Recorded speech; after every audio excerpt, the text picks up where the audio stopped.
Today in our 2012 Ford Escape, we're going to be installing Curt's T-Connector vehicle wiring harness, part number C56329. This wiring harness is going to provide you with all the necessary lighting that you need to haul your trailer. This includes your left turn, right turn, tail lamps, and brake lamps. So you'll be DOT compliant in all states.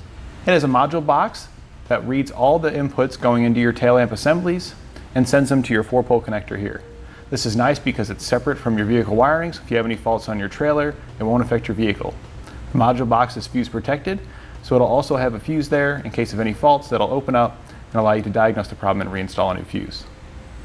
At the end of your connector, you'll have a dust cap that'll keep out any dirt and debris, so you have a long-lasting connection to hook up to your trailer. It's a custom fit installation. It plugs right in. We'll show you how to do that now. We'll begin our installation by removing both the driver's and passenger side taillight. Each taillight has 2 Phillips head screws that you're going to want to remove.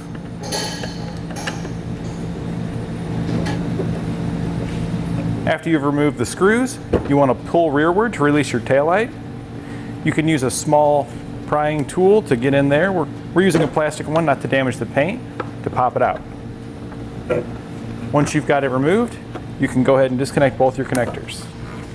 There's a small release tab located here on the larger one. Push it in, pull it out, and there's another release tab located here on the smaller one. Push it in and pull it out. We'll set our taillight assembly aside for later. You'll want to do this on both sides. We'll now take our new harness and we're going to plug the male end into the female end in our large connector here. And we'll be plugging the other end into our taillight assembly when we're ready to install it. We'll connect our ground wire using the self-tapping screw provided in the kit and a 1/4-inch socket. And we're just going to connect it right here into the vehicle body behind the light. We're not going to connect our module, we're going to just stick it right here inside the bumper. So we're going to go ahead and use some alcohol to just clean this area off. That'll promote good adhesion for our double-sided tape that comes with the kit. You'll then also want to wipe off the back of the module. Peel back some of the double-sided tape. Stick one side to the module. And then stick the other side in place. We'll now feed down some fish wire down the opening in our bumper.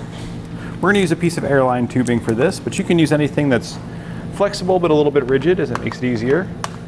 A metal coat hanger works well. Just feed that down until it starts to come out the bottom here. We'll then take the coiled black wire that comes in the kit, unravel it, and we're going to connect it to our fish wire so we can pull it up into our compartment where our taillight was. We'll then strip back the black wire that we fed up, and we're going to connect it to the black wire coming off of our module. We're going to be using heat shrink butt connectors. The kit does come with butt connectors. However, we've upgraded to these because it'll keep out moisture and prevent corrosion in the future. We'll then heat shrink down our butt connector with our heat gun.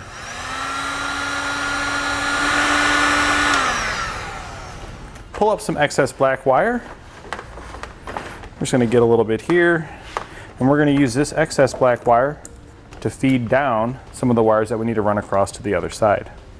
We're going to do it with the same method by wrapping some electrical tape around it, and then we'll feed that wiring down. We'll take our 4-pole wiring and our green wire. We're going to run it across towards the center. We're just working it behind the bumper brackets here. Our 4-pole connector, once we hit center, we're just going to leave it hang there for now so we can zip tie it up where we would like it to be to hook up to our trailer. But our green wire, we need to continue running it all the way across to the passenger side. We'll use our pull wire trick again to route our wiring up from below to where our taillight assembly is. We'll pull our wiring up, checking down below just to make sure it didn't get caught on anything like your exhaust. If you're all good, you can disconnect it from your pull wire, and we're going to plug it up to our taillight wiring on our vehicle, just like we did on our driver's side. And we do want to kind of keep this green wire taut as the exhaust is down there below. We don't want this wire falling down on that, burning through it, and then causing a short. So we'll take a zip tie provided in the kit, and we're just going to kind of fold up that wiring just to make sure it doesn't fall down. We'll now plug the female end of the connectors into our taillight assemblies, plug in our other connector that we disconnected, and we can reinstall our taillight assemblies. They'll just press back into place, and you can reinstall the 2 Phillips screws. You'll do that on the other side as well. We now need to run our black wire up into our engine compartment to connect to our battery. When running this wire, you want to make sure you avoid any moving components, such as your steering or suspension, and anything excessively hot, such as your exhaust system. I'm going to route this wire now, and then I'll show you how I did it afterwards. We routed our black wire towards the front of the vehicle, through our hitch here, down the inside edge of the frame, up above our rear suspension, and we went alongside our fuel tank here.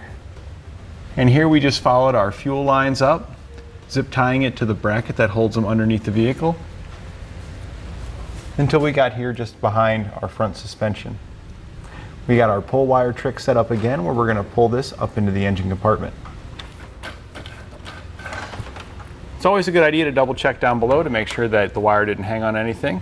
And if you're not caught on anything, we can continue our connections. We now take our black wire. You want to measure out about how much you need to get to the battery here. Now you are going to have a fuse harness in between, so you have plenty of extra length. So we'll just snip it about there. You want to strip back your black wire and crimp a butt connector on it. We're going to be using the heat shrink butt connectors once again. And on the other end of your wire, you're going to crimp on your fused harness. These already come pre-stripped, so just pull off the little end there and crimp it down. On the other end of your fused harness, you're going to crimp on a small ring terminal here, and we're going to connect it to our battery right here at our positive post. You want to remove the nut with an 8mm socket.